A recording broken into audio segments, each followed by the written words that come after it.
போன காலம் நான் வசனத்துல சொன்னேன், நாங்க பயத்தோட பக்தியோட அவரை தொழுது கொள்வது, முழு உள்ளத்தோடு உள்ள என்னது முழு இதயத்தோடு முழு ஆத்மாவோடு நம்ம அவரை தொழுது கொள்ள வேண்டியவர்களா இருக்கோம். அது சுய கட்டுப்பாடு. நாங்க சேர்த்துக்கு வந்தா இருக்கிற விதம் வித்தியாசம் இருக்கணும், இருக்க வேண்டிய ஒரு விதம் இருக்குது. சரியா? சேர்த்துக்கு வந்தா நாங்க என்னது அமைதியா இருக்கணும், பயத்தோட பக்தியோட நாங்க அந்த பாடுபடியில் இருக்கணும். பாசமார் என்ன சொல்றாங்க, பாசமார் என்ன சொல்றாங்க அதை கேட்கணும், கேட்டு நாங்க அதன்படி நடக்கணும். மதி அப்ப சர்ச்சுக்கு வந்து நீங்க வந்து வீட்டுல இருக்கிற மாதிரி இருக்கலாம். சரியா? நீங்க கிரவுண்டுக்கு போயிட்டு விளையாடுற மாதிரி சர்ச்சில் வந்து விளையாடணுமா? ஏன்னா சர்ச்சுக்கு வந்தா சர்ச்சில் இருக்கிற விதம் இருக்கு. சரியா? கிரவுண்டுக்கு போனா கிரவுண்ட்ல இருக்க வேண்டிய ஒரு விதம் இருக்கு, ஸ்கூலுக்கு போனா ஸ்கூல்ல இருக்க வேண்டிய ஒரு விதம் இருக்கு, வீட்டுல இருக்க வேண்டியது. நாங்க ஒரு சொந்தக்காரங்க ஒரு வீட்டுக்கு போயிட்டோம் போனா அந்த வீட்டுல நாங்க எப்படி நடந்து கொள்ளணுன்றதான ஒரு விதம் வந்து இருக்குது. சொந்தக்காரங்க வீட்டுக்கு போயிட்டு நாங்க எங்களுக்கு செய்யணுமா? சொந்தக்காரங்க வீட்டுல செய்யறோம் இல்ல, நாங்க ஒரு தெரிஞ்சவங்க வீட்டுக்கு போறோம்னு சொல்றது, அந்த வீட்டை போய் எங்களுக்கு வேணுற மாதிரி இருக்கணுமா? அப்ப என்ன சொல்லுவாங்க, இந்த பிள்ளைய பாரு, இந்த பிள்ளையோட அம்மா அப்பா இந்த பிள்ளை என்ன வளர்க்குறாங்கன்னு தெரியாது, ஒரு இடத்துக்கு வந்து இருக்க தெரியாது அப்படின்னு சொல்லுவாங்க. சுய கட்டுப்பாடு மிக முக்கியம் நம்முடைய வாழ்க்கையில. வேணுங்களா? சுய கட்டுப்பாடு மிக முக்கியம். நாங்க என்னத்தை செய்யறோம், எங்க போறோம், என்னத்தை செய்யறோம், என்ன கதைக்கிறோம், எப்படி நடந்துக்கிறோம், நாங்க எப்படி உடுத்துறோம், சபைக்கு வரப்போ நாங்க எப்படி உடுத்தணும், ஒரு சுய கட்டுப்பாடு எங்களுக்குள்ள இருக்கணுமா இல்லையா? சபைக்கு எல்லா உடுப்பிடிச்சிட்டு வரணுமா? உடுத்திட்டு வர சபைக்குன்னு ஒரு கட்டுப்பாடு ஒன்று இருக்கு. சபைக்கு வந்து நாங்க எப்படி சபைக்கு எப்படி நாங்க உடுத்திக்கிட்டு வரணும், சபையில வந்து எப்படி நடந்துக்கணும், சபையில வந்து எப்படி நாங்க கதைக்கணும், ஒரு கட்டுப்பாடு எங்களுக்குள்ள இருக்கணும். வணங்குதா? நான் எதிர்பார்க்கிறேன் எதிர்காலத்துல எங்கட பிள்ளைகள் வந்து சுய கட்டுப்பாடோட இருக்கிற பிள்ளைகளா இருப்பாங்க. இன்னைக்கு வந்து யாரும் இவட பர்த்டே, நான் கடைசி அவருக்காக நாங்கள் சிரிக்க போறோம். எத்தனை வயசு? 10 வயசா? 11. அப்போ 10 வயசு முடிஞ்சு 11 வயசு. 11 வயசுல சின்ன பிள்ளையா இல்ல. அவங்க வந்து என்னது வளர்ற பிள்ளை உண்டு. அப்போ மற்றவங்க பார்க்கக்குள்ள அவங்களுக்குள்ள ஒரு வித்தியாசம் இருக்கணும். மற்றும் நீங்கன்னா ஞாயிற்றுக்கிழமை சபைக்கு வாரீங்கன்னு வந்து நிறைய ஆண்களை பத்தி கற்றுக்கொள்வீங்க. அப்ப நீங்க கற்றுக்கொள்ள பொழுது உங்களுடைய வாழ்க்கை என்ன செய்யப்படணும், என்ன செய்யப்படணும், மாறணுமா இல்லையா? உங்களை பார்த்து ஜனங்கள் சொல்லணும், பாருங்க இந்த சபைக்கு போன பிற்பாடு இந்த பிள்ளையோட வாழ்க்கையில ஒரு வித்தியாசம் இருக்குது. பிள்ளைல மத்தவங்க நான் சொல்றேன், பெரியவங்களோட வாழ்க்கையில அப்படித்தான் பாருங்க. இவங்க சபைக்கு போற வாக்கு என்ன, உங்க கிறிஸ்துவ ஏற்றுக்கொண்ட ஜனங்க, உங்க கிறிஸ்தவங்க, உங்களோட வாழ்க்கையில ஒரு வித்தியாசம் இருக்குன்னு சொல்லி சுத்தி இருக்கிறவங்க காணணும். விளக்குதா? நான் போன ஞாயிற்றுக்கிழமை என்ன பிரசங்கம் பண்ணேன், நாங்க பிதாவை யார் மூலமா பார்க்கிறோம், இயேசு மூலமா பார்க்கிறோம். அப்ப இந்த உலகத்துல இருக்கிற ஜனங்கள் இயேசுவை யார் மூலமா பார்க்கிறோம், எங்க மூலமா பார்க்கணும். விளக்குதா? அப்ப சுய கட்டுப்பாடு மிக முக்கியம். நாங்க இயேசுவை காட்டணும்னு சொன்னா இயேசு மாதிரி இருக்கோம். சரியா? நாங்க எங்களுக்கு வேணுங்கிற மாதிரி இருந்து சரி வராது. விளங்குதா? அதனால சுய கட்டுப்பாடு மிக முக்கியம். அப்ப உபவாசம் இருந்து ஜெபிப்பது மூலமா நாங்க எதிர்பார்க்கிறதா ஒரு காரியம் என்னது, எங்களுக்கு ஒரு சுய கட்டுப்பாடு நாங்க ஏற்படுத்திக் கொள்வது. எனக்கு எதையும் செய்ய முடியும், எனக்கு ஆண்டதுக்காக எதையும் விட முடியும். ஆண்டதுக்காக எனக்கு எதையும் விட முடியும். இப்ப என்கிட்ட கேட்டீங்கன்னு சொன்னா, நீங்க ஆண்டதுக்காக என்ன செய்வீங்க அப்படின்னு கேட்டீங்கன்னா, ஆண்டதுக்காக உங்களுக்கு என்ன செய்ய முடியும்னு கேட்டீங்கன்னு சொன்னா, நான் கொடுக்குற பதில் என்ன செய்யுமா, என்னோட உயிரை வேணும்னாலும் நான் ஆண்டதுக்காக கொடுப்பேன். விலகுதான்? ஒரு உயிரை கேட்க மாட்டாரு, ஒரு காலம் கேட்க மாட்டாரு. ஆனா ஆண்டதுக்காக என்னோட உயிரையும் நான் கொடுக்க எனக்கு துணிவு இருக்குது. இதுதான் சுய கட்டுப்பாடு. விலகுதான்? ஆண்டதுக்காக எதையும் விடக்கூடிய அந்த தன்மை எங்களுக்குள்ள வரணும். அது உபவாசத்தின் மூலமா அதை எங்களுக்குள்ள ஏற்படுத்துது. நாம சாப்பிடாம குடிக்காம என்ன அந்த பாடுபடையில் ஜெபிப்பது மூலமா அதை சுய கட்டுப்பாடு எங்களுக்குள்ள வரும். மற்றது உபவாசம் ஜெபிப்பத மிக முக்கியத்துவம் என்னன்னா, ஆண்டவர் உங்களையும் என்னையும் வந்து ஒரு என்னது ஒரு காவலாளியா வச்சிருக்கிறாரு. எஸ்ஐகே புத்தகத்துல வந்து 35வது அதிகாரம் பாருங்க. எங்களை வந்து கேட் வாசப்படி நின்று மற்றவங்களுக்காக வந்து பேசுகிறதான ஜனங்களாக எங்களை வச்சிருக்கிறோம் இல்லையா? நாங்க மற்றவங்களுக்காக ஆண்டவர்களுக்கு பரிந்து பேசுகிறதான பரிந்து மன்றாடுகிறதான ஜனங்களாக எங்களை வச்சிருக்கிறோம். ஒரு காவற்காரங்க எங்க அடுத்த வீட்டு ஜன்மா நபருக்காக, என்னுடைய சகோதரனுக்காக, என்னுடைய சகோதரிக்காக, என்னுடைய தாய்க்காக, தகப்பனுக்காக, எங்களை சுற்றி இருக்கிறவங்களுக்காக அவங்களுக்கு ஒரு பிரச்சனையா அவங்களுக்காக நாங்க வைத்து நிற்கிறோம். அந்த பாடப்பட்டியிலிருந்து அவங்களுக்கு நம்ம செபிக்கிற பிள்ளைகளாக எங்களை ஆண்டவர் வச்சிருக்கிறார். பைபிள் அனைத்து உதாரணங்கள் உண்டு. அந்த உதாரணங்கள்ல நாங்கள் ஒரு உதாரணத்தை நம்ம இங்க வந்து பார்க்க போறோம். உபவாசம் இருந்து ஜெபிப்பதன் முக்கியத்துவம். எஸ்தரை பத்தி எத்தனை பேருக்கு தெரியும்? எஸ்தர் ராணியை பத்தி எத்தனை பேருக்கு தெரியும்? எஸ்தர்னு சொன்னா எங்களை அதை அடுத்ததுக்கு எஸ்தர் வட்டால் இல்லை. பைபிள்ல எஸ்தர்னு சொல்லி ஒரு ஆண்டருக்கு பயந்த ஒரு மகள் வருகிறாங்க. சரி, நாங்கள் எஸ்தர் புத்தகத்துக்கு திருப்பி கொள்வோமா?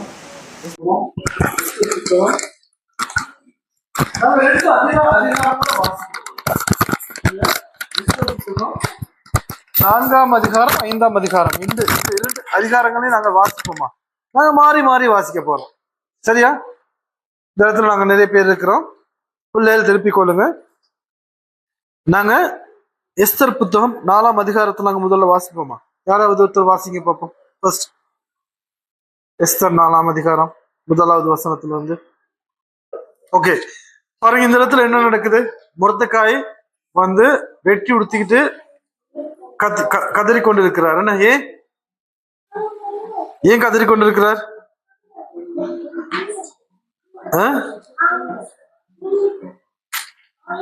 சூசான்ல உள்ள ராஜா வந்து யூதர்களை அழிக்கும்படியாக என்னது கட்டளை எடுக்கிறான். ஒரு நகலைன்னு சொன்ன என்னது, ஒரு பணிவிடை அனுப்புறான். என்னது, யூதர்களை நாங்க சங்காரிக்க போறோம், அழிக்க போறோம் அப்படின்றதான ஒரு தகவல் வருது. அப்ப அதை கேட்டு கலங்கின மொர்தெகாய் என்ன செய்யறான்? அவன் வந்து ரெட்டு உடுத்திக்கிட்டு ராஜாவுடைய அரண்மனைக்கு போக ட்ரை பண்றான். ஆனா போக விடுறாரு. அதனால என்ன செய்யறார்? எஸ்தர் வந்து யூத பெண். அவர் ராஜாவுடைய மனைவியா இருந்தா. அப்ப இந்த எஸ்தருக்கு வந்து மொர்தெகாய் வந்து இந்த பணிவிடைய இல்லாட்டி இந்த செய்தியை அனுப்புறான். இப்படி ஒண்ணு நடக்க போகுது. ராஜாவின் முன்பதாக ராஜா கிட்ட போயிட்டு இதை பத்தி பேசி ஏதாவது பண்ணு அப்படின்னு சொல்லி எஸ்தருக்கு சொல்றாரு. சரியா? அப்ப எஸ்தர் சொல்றாங்க என்னது, ராஜாவுடைய அழைப்பு இல்லாம ராஜா முன்னுக்கு எங்களுக்கு போக முடியாது. ராஜாவுடைய கோலை நீட்டினா தான் ராஜாவோட எங்களுக்கு கதைக்க முடியும். அப்படி ஒரு சட்டம் இருக்குது. அதனால 12வது வசனத்துல இருந்து பாருங்க என்ன சொல்லப்படுது. எஸ்தரின் வார்த்தைகளை மொர்தெகாய்க்கு தெரிவித்தார்கள். மொர்தெகாய் எஸ்தருக்கு திரும்ப சொல்ல சொன்னது, நீ ராஜாவின் அரண்மனையில் இருக்கிறதுனால் மற்ற யூதர் தப்பக்கூடாது இருக்க நீ தப்புவாய் என்று உன் மனதிலே நினைத்து கொள்ளாதே. இப்ப யூத பெண் தானே எஸ்தர். அப்போ யூதர்கள் அழிக்க போறாங்க. அப்ப மொர்தெகாய் சொல்றாரு, நீ ராஜாட அரண்மனையில இருக்கலாம், ஆனா நீ நினைக்க வேணாம் மற்ற யூதர்கள் எல்லாம் அழிக்கும் பொழுது நீ அழிக்கப்பட மாட்டான்னு நீ நினைக்க கூடாது. நீ யூத பெண், நீயும் அழிக்கப்படுவாய். சரியா? நீ இந்த காலத்திலே மௌனமா இருந்தால் யூதருக்கு சகாயமும் ரட்சிப்பும் வேறொரு இடத்திலிருந்து எழும்பும். என்ன சொல்றாரு? நீ மௌனமா இருந்தான்னு சொன்னா என்ன செய்வார் ஆண்டவர்? என்ன செய்வாரு? யூதர்களுக்கு ரட்சிப்பும் சகாயமும் வேறொரு இடத்திலிருந்து ஆண்டவர் ஏற்படுத்துவார். விளங்குதா? அப்பொழுது நீயும் உன் தகப்பன் குடும்பத்தாரும் அழிவீர்கள். நீ இப்படிப்பட்ட காலத்திற்கு உதவியா இருக்கும்படி உனக்கு ராஜ மேன்மை கிடைத்திருக்கலாமே, யாருக்கு தெரியும் என்று சொல்ல சொன்னார். அப்ப என்னது? இப்ப யூத பெண் வந்து ராஜாவுக்கு மனைவியா இருக்கிறார். அப்ப யூத பெண் இந்த ராஜாவுக்கு மனைவியா இருந்தா ஒரு சில நேரம் இப்படியான சந்தர்ப்பங்கள்ல யூத ஜனங்களுக்கு உதவி செய்வதற்காகத்தான் இந்த இடத்துல ஆண்டவர் வச்சிருக்கலாம் அப்படின்னு சொல்லி அவரை என்ன செய்யறாரு? மொர்தெகாய் எஸ்தருக்கு நினைவுபடுத்துறார். அப்பொழுது எஸ்தர் மொர்தெகாய்க்கு மறுபடியும் சொல்ல சொன்னது, நீ போய் சூசானில் இருக்கிற யூதர்கள் எல்லாம் கூடி வர செய்து 3 நாள் அல்லது அல்லும் பகலும் புசியாமலும் குடியாமலும் இருந்து எங்க சுய கட்டுப்பாடு எங்க புசியாமலும் இருந்து என்னது எனக்காக உபவாசம் பண்ணுங்கள், நானும் என் தாதிமாரும் உபவாசம் பண்ணுவோம். விதமாக சட்டத்தை மீறி ராஜாவிடத்தில் பிரவேசிப்பேன், நான் செத்தாலும் சாகிறேன் என்று சொல்ல சொன்னார். அப்போ எஸ்தர் என்ன சொல்றாரு, நீங்க போயிட்டு சூசான்ல இருக்கிறதான ஜனங்கள் எல்லாத்தையும் யூதர்கள் எல்லாத்தையும் சேர்த்து 3 நாள் அல்லும் பகலும் சொன்னா என்னது, இரவும் பகலும் உபவாசம் இருந்து எனக்காக ஜெபம் பண்ணுங்க. யாருக்காக? எஸ்தருக்காக ஜெபம் பண்ண சொல்றாங்க. ஏன் எஸ்தர் என்ன செய்ய போறாவாம், ராஜாவிடத்துல போயிட்டு இந்த யூதர்களுக்காக பரிந்து பேச போறான். விளங்குதா? நானும் என் தாதிமார்களும் நாங்களும், நீங்க மட்டும் உபவாசம் இருக்க மாட்டீங்க, நானும் என் தாதிமாரும் எல்லாரும் சேர்ந்து நாங்க உபவாசம் இருக்க போறோம். உபவாசம் இருந்து நான் ராஜாவிடத்துல போக போறேன். சட்டத்தை மீறினாலும் பரவாயில்லன்னு நான் போறேன், என்ன கொன்னாலும் பரவாயில்ல அப்படின்ட்டு நான் போறேன். சரியா? ஆனா அவருக்குள்ள ஒரு நம்பிக்கை இருந்து, நான் உபவாசம் இருந்து ஜெபித்தா ஆண்டவர் எனக்கு கிருபையாய் இறங்குவார்ன்றதான அந்த நம்பிக்கை அவருக்குள்ள இருந்தது. 5வது அதிகாரத்தை நாங்க வாசிப்போம் கொஞ்சம். 5வது அதிகாரம். 3ஆம் நாளிலே எஸ்தர் ராஜ வஸ்திரம் தரித்து கொண்டு ராஜா அரண்மனையின் உள் முற்றத்தில் ராஜா கொலுவிருக்கும் ஸ்தானத்திற்கு எதிராக வந்து நின்றாள். ராஜா அரண்மனை வாசலுக்கு எதிரான கொலு மண்டபத்தில் ராஜாசனத்தில் வீற்றிருந்தான். ராஜா ராஜஸ்திரியாக எஸ்தர் முற்றத்தில் நிற்கிறதை கண்டபோது அவளுக்கு அவன் கண்களில் தயை கிடைத்ததினால் ராஜா தன் கையில் இருக்கிற பொற்செங்கோலை எஸ்தரிடத்திற்கு நீட்டினான். அப்போது எஸ்தர் கிட்ட வந்து செங்கோலின் நுனியை தொட்டாள். என்ன நடக்குது பாருங்க. இந்த சந்தர்ப்பம் எல்லாத்துக்கும் கிடைக்காது, இந்த சான்ஸ் எல்லாத்துக்கும் கிடைக்காது. என்ன செய்யறா, 3 நாள் உபவாசம் இருந்து ராஜ வஸ்திரங்களை தரித்துக்கிட்டு போயிட்டு வாசல்ல நிக்கிறான் ராஜாவை பாக்குறதுக்காக. ராஜா கூப்பிட்டா மட்டும்தான் உள்ள போகலாம், இல்லாட்டி போக இயலாது. அப்ப ராஜா பார்த்துட்டு ராஜாவோட கண்கள் என்ன செய்யுது, கிடைக்கப்படுது, அவருக்கு தயை கிடைக்கப்படுது. என்ன சொல்றாரு, ராஜா அரண்மனையில் ராஜா ராஜஸ்திரி எஸ்தர் முற்றத்தில் நிற்கிறதை கண்ட போது அவருக்கு அவர் கண்களில் தயை கிடைத்ததினால் அப்படின்னு சொல்லி, அப்ப எஸ்தர் என்ன செய்யறா, பிறகு அரண்மனைக்கு ராஜாவிடத்துல போயிட்டு ராஜாவுக்கு என்ன செய்யறா, ராஜாவுக்கு ஒரு அழைப்பு கொடுக்குறா. என்ன அழைப்பு? நீங்களும் வாசிப்போமா 3 நாள். ராஜா அவளை நோக்கி, எஸ்தர் ராஜாத்தியே, உனக்கு என்ன வேண்டும்? நீ கேட்கிற மன்றாட்டு என்ன? நீ ராஜ்யத்தில் பாதி மட்டும் கேட்டாலும் உனக்கு கொடுக்கப்படும் என்றான். அப்பொழுது எஸ்தர் ராஜாவுக்கு சித்தமானால் நான் தமக்கு செய்வித்து விருந்துக்கு ராஜாவும் ஆமானும் இன்றைக்கு வர வேண்டும் என்றாள். சரி, இப்ப ஆமான் சொல்றது யாரு? ஆமான்னு சொல்லி இந்த இடத்துல ஒரு நபர் இருக்காரு. யார் அது? இந்த யூதர்களுக்கு விரோதமா செயல்படுற மனுஷன் தான் ஆமான்.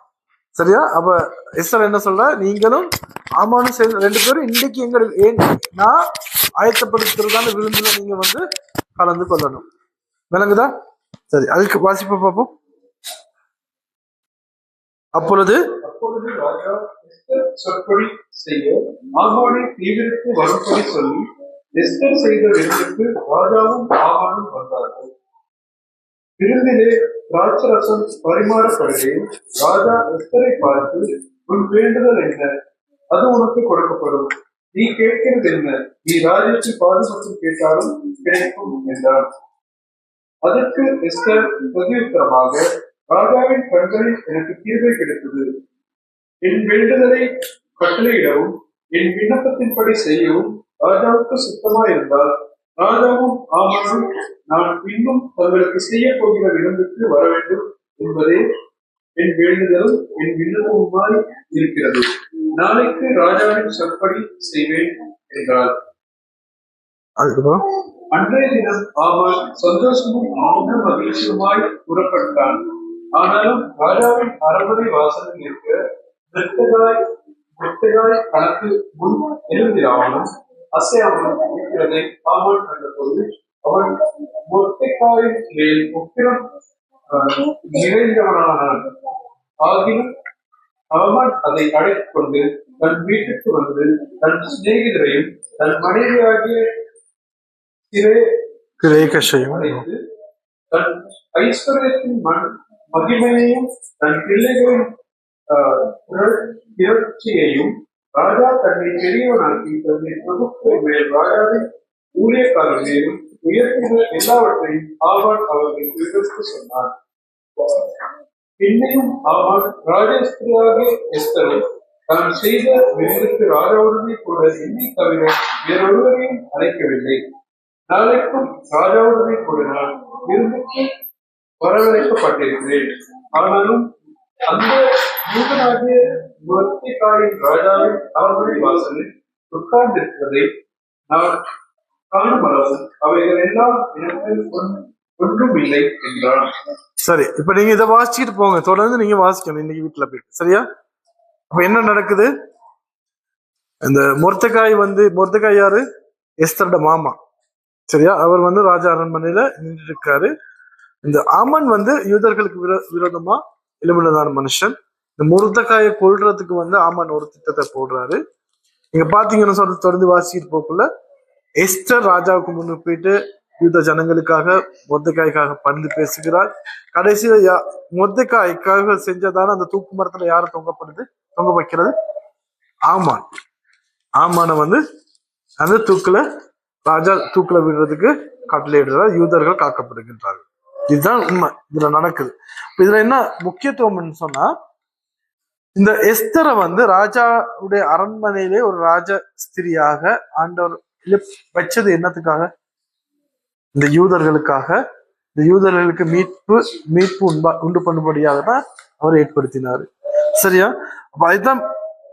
ஆனா இந்த பாருங்க, எஸ்தர் ஒரு ராணி, அவருக்கு நினைச்சதை செய்யலாம். ஏன்னா அப்படித்தானே. என்ன இப்ப இன்னைக்கு பாருங்களேன், எங்கட ஜனாதிபதி எடுத்துக்கிட்டீங்கன்னு சொன்னா, ஜனாதிபதி ஒய்ஃப்க்கு எதையும் செய்ய முடியும். இப்போ உள்ள ஜனாதிபதி இல்ல, நீங்க கடந்த நாட்கள்ல பாத்தீங்கன்னா, கடந்த ஜனாதிபதி மாற பாத்தீங்கன்னு சொன்னா, அவங்க என்னென்ன வேணுமோ அவங்க எல்லாமே செய்வாங்க. என்னமோ அவங்க தான் ராஜான்னு நினைச்சிட்டு இருப்பாங்க ஒன்னையும்பா. அப்ப இந்த ராஜா மனைவிக்கு வேணும்னா எதையும் செய்யலாம். ஆனா அவ தன் சுயத்துல எதையும் செய்யல. அவ என்ன செஞ்சா? முதல்ல யூதர்கள் எல்லாத்தையும் என்ன செய்ய சொன்னா, எனக்காக உபவாசம் இருந்து ஜெபம் பண்ணுங்க அப்படின்னு சொல்லி. அவவும் அவரோட தாதிமாரும் எல்லாரும் சேர்ந்து என்ன செஞ்சாங்க? உபவாசம் இருந்து ஜெபம் பண்ணாங்க. ஜெபம் பண்ணிட்டு தான் ராஜா இடத்துல போறான், இந்த யூதர்களுக்காக பரிந்து பேச முடியாது. சரியா? இதுதான் சத்தியம். இன்னைக்கு உங்களையும் என்னையும் நான் முதல்ல சொன்னேன், மற்றவங்களுக்காக பரிந்து பேசுகிறதான, மற்றவர்களுக்கு மீட்பு கொண்டு வர்றதான ஒரு இடத்துல ஆண்டவர் உங்களை என்னையும் வச்சிருக்கிறாரு. விளங்குதா? அப்ப எங்களுக்கு கொடுக்கப்பட்டதான காரியம் என்னது? ஒரு காவற்காரனின் அந்த பொறுப்பை தான் ஆண்டவர் உங்களுக்கும் எனக்கு கொடுத்திருக்கிறார். யாருக்காக? என்னுடைய அயலனுக்காக, என்னுடைய சகோதரனுக்காக, என்னுடைய சகோதரிக்காக, என்னுடைய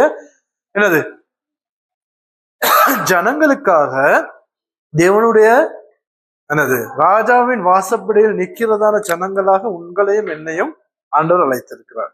சரியா? அப்ப உபவாசம் இருந்து ஜெபிக்கும் பொழுது நாங்க நிறைய நேரங்கள்ல என்ன செய்யறது?